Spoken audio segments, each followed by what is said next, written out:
Hello, everyone. Steve Porter, candidate for Herndon Town Council. Every week I try to do an update on what happened at the Town Council meeting, as well as offering some information about how the campaign and elections are going. Usually do it on Wednesday, but with yesterday being the first day of early voting in Herndon, things got a bit nuts, so doing it today. We'll talk a little bit more about early voting in a few minutes. As far as the Town Council meeting went, this week was a public hearing, and there really wasn't anything to report beyond what you've heard from me last week about the work session. Very few comments came from council members during the day or during the event. A couple of them brought up, in memory of Vicki Robertson and Lester Zidell, who were both fairly prominent Herndon community members who passed last week, so there was a moment of silence for them. Sheila pointed out that next week is the fall cleanup where you can put out bulk items on your trash day, and the Department of Public Works will come pick them up. So remember that, look on the town website for more details. And then really the interesting thing in the meeting was that we're starting to get public comments again. That's a very important part of a town council meeting. It's a way that people can express what's on their mind and get it on the record in front of the council. And so it was not available during much of COVID. It only began available again in the latter half of September. So this is only the second time since COVID started that they've done general public comments. And there were 3 speakers, including myself. And all of it was about downtown redevelopment. And basically all 3 speakers spoke on similar theme, that they're supportive of the downtown redevelopment. They really encourage the council to try to get this project signed and ground broken on, and also encourage the council to share as much as they can, even if it's very broad strokes, because right now there's a lot of anxiety about the project because everything's happening in secret, and people really want to sort of know what's going on. And there are fears that, especially if it doesn't get done before this council ends its term, there are at least 1 or 2 council members, potential council members, who are not necessarily as supportive of the project. And so, that's a concern among people who have been working and supporting the downtown redevelopment for many years now. I am supportive of a project. I spoke in favor of it, basically made those points. The other thing I brought up is just really the HPRB revisions, the guideline revisions. We really would like to see them, basically, even if it's in draft form.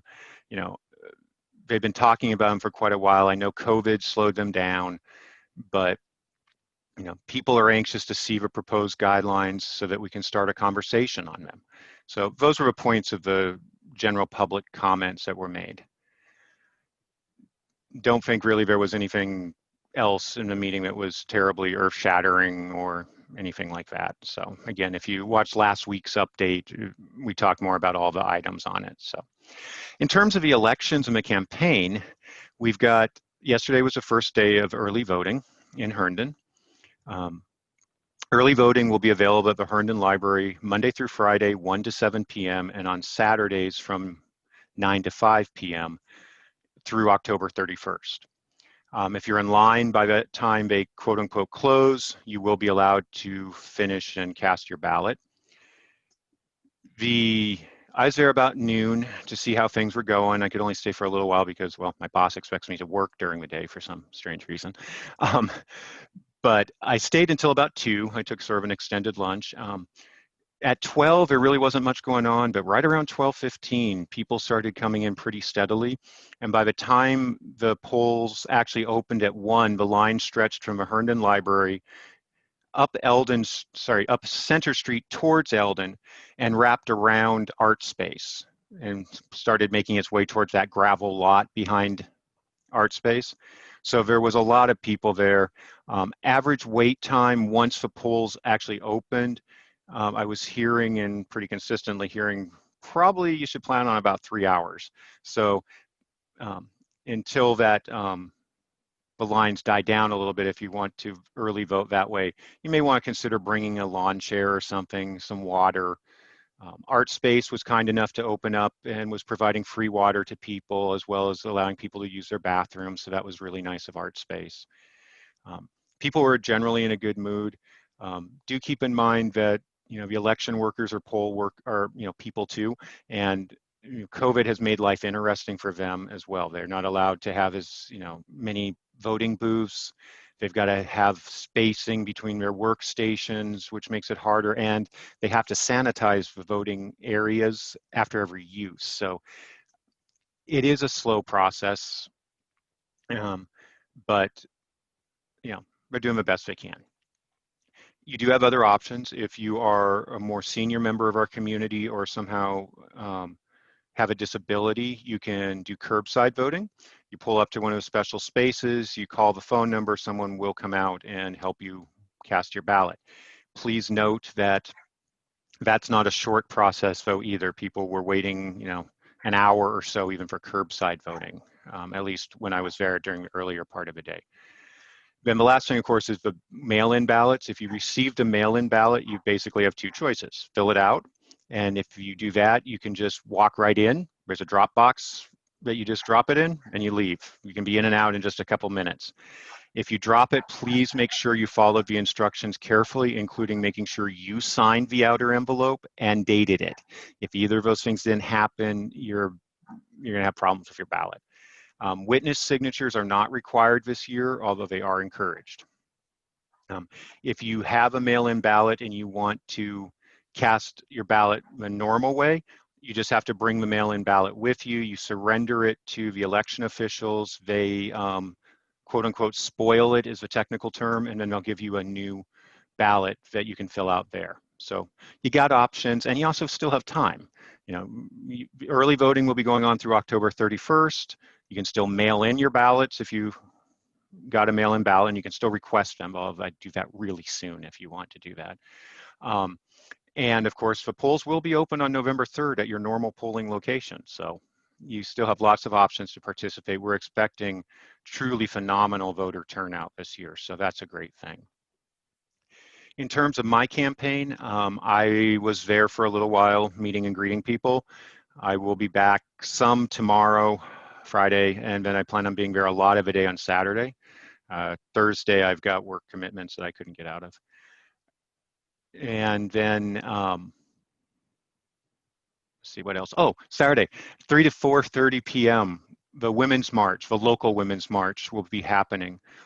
Several community activists, led by Coco Buck, got it set up. And basically, you'll meet at 3 o'clock on the town green. There'll be a short-ish march. And then I believe it ends at the old town hall where they have lined up some speakers, including the president of both Loudoun and Fairfax NAACP, Senator Jennifer Boysko, Delegate Samira, and a few other people. They intentionally chose not to include anyone who was on the ballot. So I did offer to say a few words, and they thanked me, but they're keeping it to people who aren't on the ballot, which is probably a great idea.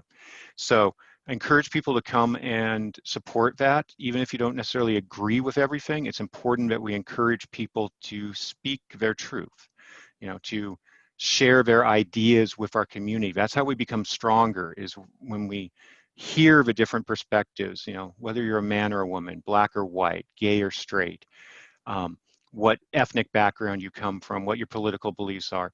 As a community, we become stronger when we listen to all those perspectives and then sort of work together to find, what's the right path through all of that? What's the best way to make our community the strongest it can be? And so hopefully you'll join me. I'll definitely be there. Look for my hat. I don't even know where it is at the moment, but anyway. I think that's about it. Next Tuesday will be a council work session. I don't know the agenda yet. The agendas typically get put out sometime Friday afternoon. But if you'd like a yard sign, you'd like to make a contribution, you have some questions or comments for me, please feel free to reach out. Porter for Herndon on Facebook or Twitter, www.porterforherndon.com, or you can also use SmartGov for Herndon, which is up in the corner there. I always have trouble figuring out the mirroring on this. And I look forward to hearing from you, and I hope that you have a wonderful rest of your week. Thank you. Hello, I'm Stevan Porter, candidate for Herndon Town Council, and I approve this message. Paid for and authorized by Stevan Porter for Herndon Council.